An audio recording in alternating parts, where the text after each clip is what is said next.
अक्षरशः पत्रकारांना कुठलाही फायदा होत नाही, परंतु एक नावासाठी, एक गावासाठी हे पत्रकार अगदी जीवाचं रान करून नको त्या ठिकाणी अगदी हरी अडचणीत अगदी हे पत्रकार तिथं हजर असतात. म्हणून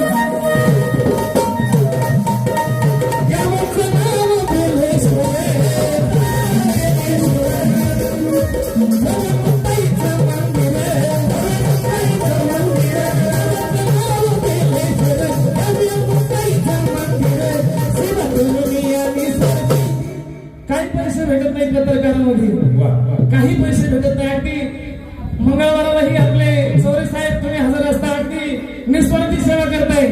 सेवा करतोय